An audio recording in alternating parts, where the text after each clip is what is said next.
Hello guys! Magandang hapon sa inyong lahat. I am Chin Rodriguez Pamas Griciano, a Fidler, Ozo, at Reader. So ngayong hapon na to, tignan natin ano kayong sabihin ng ating mga gabay. So this is a monthly gabay, no? Sa madaling salita, there is something a monthly pasilip, para sa ating mga kapatid na Aquarius, no? This reading is something a monthly gabay. Now, for the month of July 2026, for the sign of, for the sign of Aquarius, let's see. And of course, this reading is a general reading lamang, hindi lahat makaka-resonate. Kunin lang ang makaka-relate sa inyo. And comment down below kung kaninong energy ang ating nasagap. And of course, don't forget to like and subscribe my channel and hit the notification bell for more videos update. Maraming salamat sa mga walang sawang pagsuporta sa aking channel, lalo-lalo nang skip ng ads na way pagpalain po kayo ng Diyos at may kapal, siksik, liglig, umapaw na biyayang manambalik sa inyo. Let's see guys, what is the messages, advices ng ating angel spirit para sa ating mga kapatid na Aquarius. Let's see and watch this. Angel Spirit, please give me information po ano kayong sabihin ng ating mga baraha. Okay, so there's a justice card. Unang bagsak ng baraha, hustisya, karma, consequences, no, a balance, no? Meron justice card na maaaring pinapakita, no, na maaaring makakamit mo na ang hustisya. No, there's a good and bad thing. So there's a karma, no? What is additional messages? Represent with the 5 of Cups. So, something disappointment. So, some of you guys na nakakaranas ka ng disappointment, no, something losses, realizations. So, mayroong bagay na maaaring mangyari ngayong buwan ng July na maaaring pagsisisihan mo or may mga bagay na panghihinayangan mo. So, kailangan mag-pay attention ka. No? Or maaaring meron sa paligid mo na maaaring magkakaroon ng realization. No? Parang may karma ako na sa sense, no? And the King of Pentacles being secure at practical, slow and steady. Mananatiling kalmado, wag kang agresibo. Ano man yung bagay na gagawin mo, kailangan mo mag-pay attention. Okay? And there's a Four of Cups. Now, just re-evaluate or analyze. So, may mga bagay na kailangan pag-isipang mabuti. No, hindi pwede pala desisyon.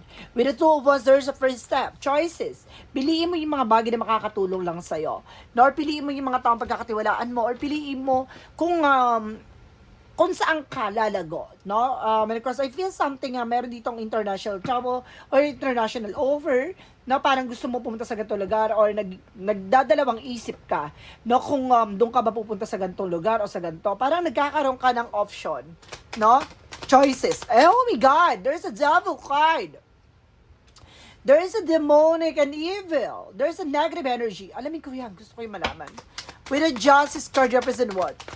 Page of Pentacles, invest wisely. So, kumbaga, sinasabi dito, no, kung saan ka naglaan ng panahon at oras, no, ano man yung bagay na gagawin mo, yun yung magiging impact nito sa'yo. There's a reflection. No? So, sinasabi dito, kung talaga naglaan ka dyan, no, nagtiyaga ka sa bagay na yan, no, mamamanifest mo yan. What is the Five of Cups? Represent guys with a Death card. Uy, meron ditong katapusan ng eksena guys. Merong bagay na maaring matatapos daw ngayong buwan ng July. So maaring meron ditong bagay na maaring kumbaga matatapos at maaring magdala sa iyo para pagsisihan mo with the Five of Cups. Na parang hindi mo hindi mo naagapan to eksena na to. So yun yun, parang natapos, natuldukan. O meron ditong death card, something and ending. Okay, let's see. What is the King of Pentacles? Represent guys with the King of Cups. Hi there, there's a devoted for the person na may taong sumusuport at gumagabay sa'yo dito, guys. What is the Four of Cups? The Four of Cups represent with the Two of Cups. So, there's a partnership. So, meron daw dito partnership, guys.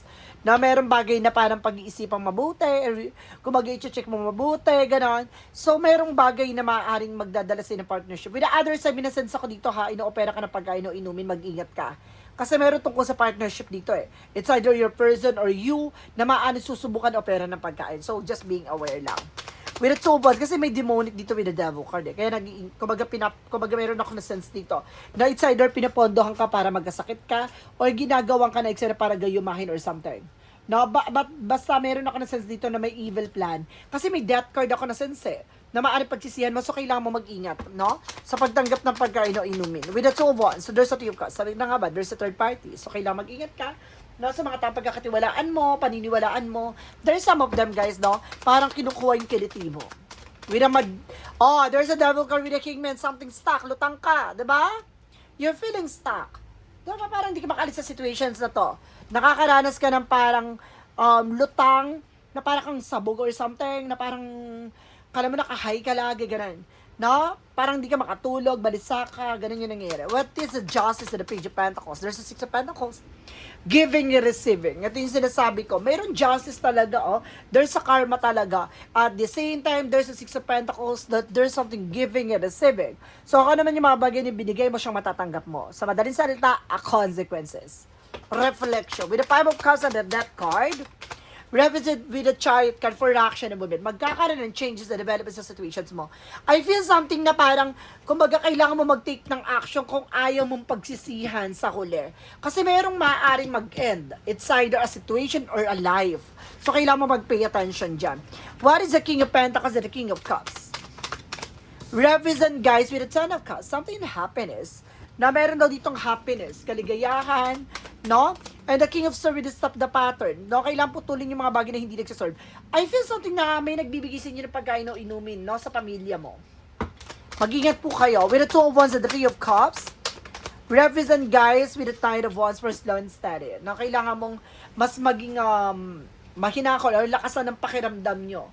No, sa mga tao sa paligid nyo. Piliin niyo yung mga taong pagkakatiwalaan nyo. With the devil and the kingman represent with the Ten of Wands, something burden. Tignan mo. 'Di ba? Merong bagay na nagbibigay pabigat sa'yo para hindi ka makaalis sa situations. No, yung parang ang bigat-bigat ng pasok na eksena sa'yo, na parang feeling mo minamalas ka. No, there's curses talaga. May nagpapabigat. No, hindi lang to sa finances, kundi pati sa kalusugan mo. What is additional messages? And there's a full card. Now, there's a leap of faith. Sinusubukan din ang iyong pananampalataya at tiwala. No, parang there's a spiritual testing or spiritual challenges. No? And of course, there's something for one celebration. So, meron talaga ditong event or celebration na maaring mangyari. Now, there's a gathering. And there's a Nine of Cups. There's a wish fulfillment. So, mayroong mga bagay na maaring matutupad na. Mangyayari na. There's a Ten of Pentacles. No, mayroong tungkol sa wealth, properties. No, meron ditong gustong makuha. Itong lalaking to may gustong makuha, guys. No, parang merong hidden intention siya. No, pagdating sa yaman, ari-arian, no, ancestor, properties. With the King of Wands, there's a vision. So, may mga bagay na parang unti-unti mo na nakikita. Nakakaranas ka. Parang, kumbaga, nagkakaroon ka ng kutob or something na hinala, ganan. And there's a Eight of Cups. Ay, there's something na you need to move forward or you need to let go. No? Kailangan mo makaalis dito. No? Kailangan mo makawala dito, kailangan mo makaalis dyan. So, let's see. Additional messages tayo pagdating sa finances and career, love life, at kalusugan.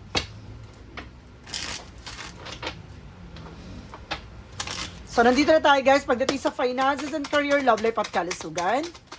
So, represent, guys, with the Ten of Swords. Sabotage. Some of you guys may sumasabotage sa inyo. Na may nagbibetray sa inyo dito. With the Ace of Wands, something a plan. So, may dito talaga may plano. No, ng masama towards you.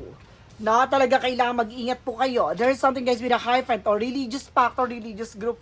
So, there's a possibility na ginagawan kayo dito about sa spirituality like curses, palipad na hangin, or else there's something gayuma with the other side. No, let's see. Pagdating sa finances mo, para may tumatrader sa inyo dito para nakuha niya naman yung bagay na kanyang gusto mangyari. Without Temperance. So, there's something divine intervention. So, pinapalalahanan ka, you need to do something healing para makawala ka dyan from that burden. No, maaring nakakaranas ka na parang marami nakatusok din sa katawan mo. And there's a Page of Wands. So, mayroong balita na maaring malaman mo with a Six of Wands. So, maaring magtatagumpay. Kasi, ibig sabihin, matutuklasan mo to. Ngayong buwan ng July, ito yung pintuan na maaring magbukas ng kaliwanagan at kumbaga idea sa'yo, no? What is the additional message about sa love life?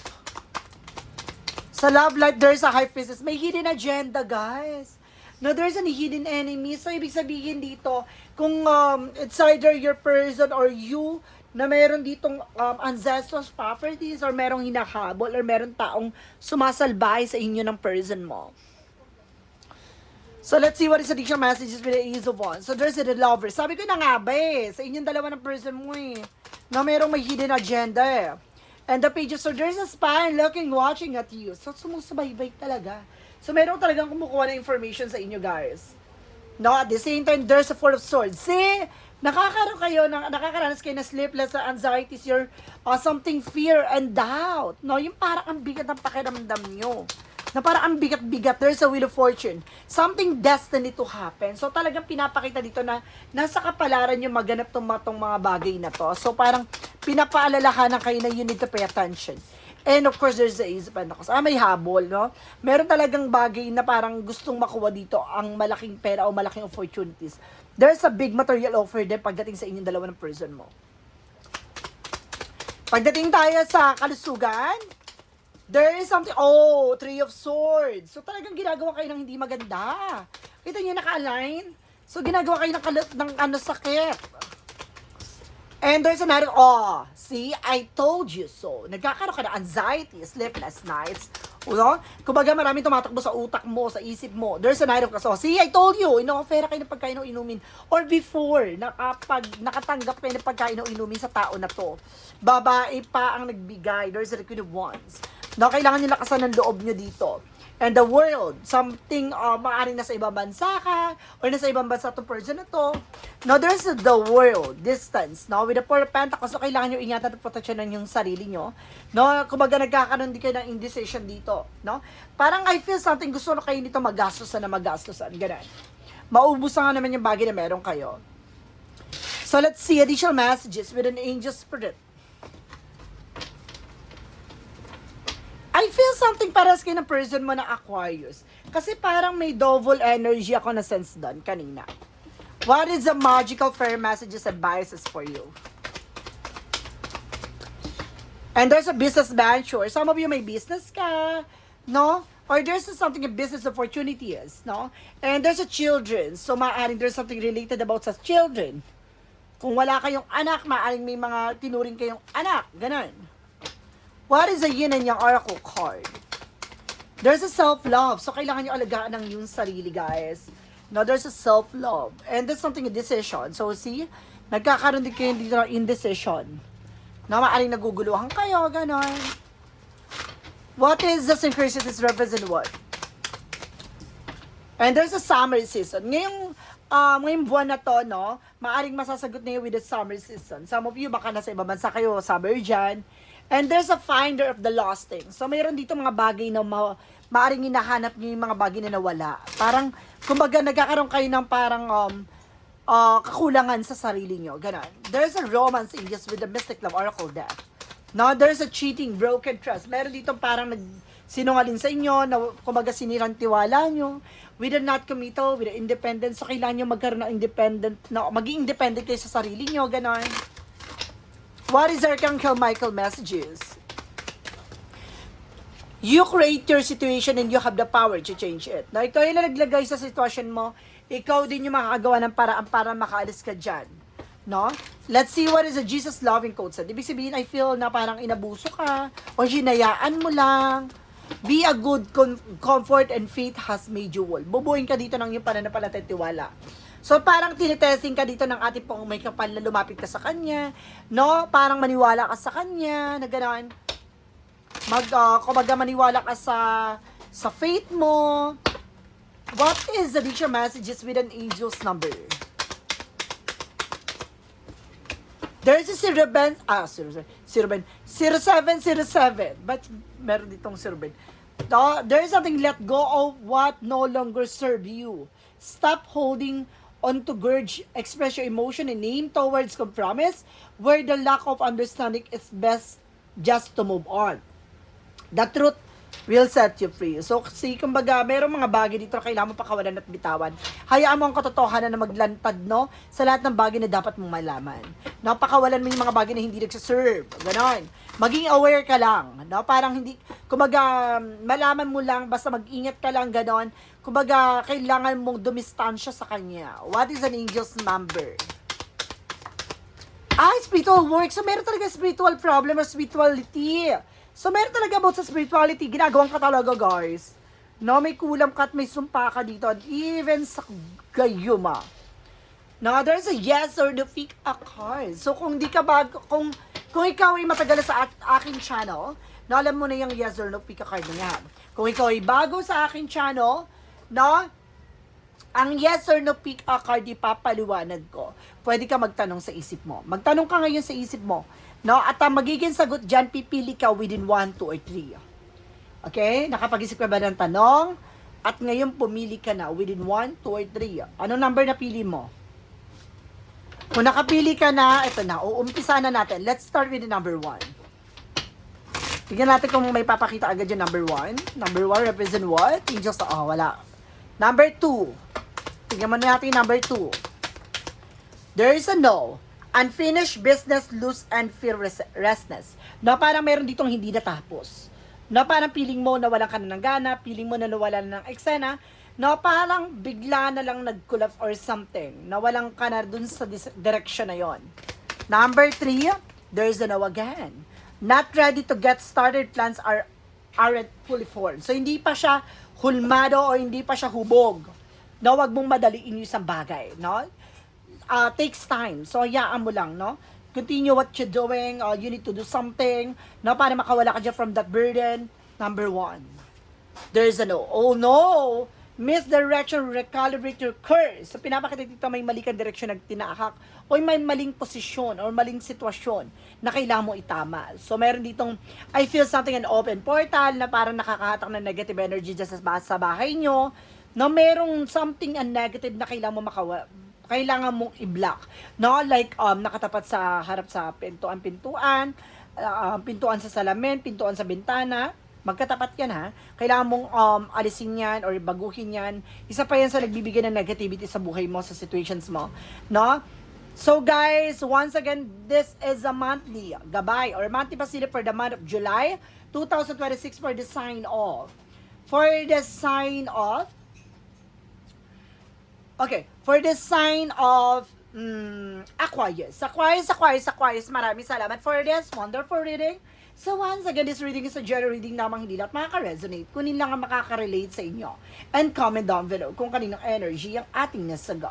And guys, don't forget to like and subscribe my channel and hit the bell for more videos update. Maraming salamat sa mga walang sawa mag-support sa aking channel.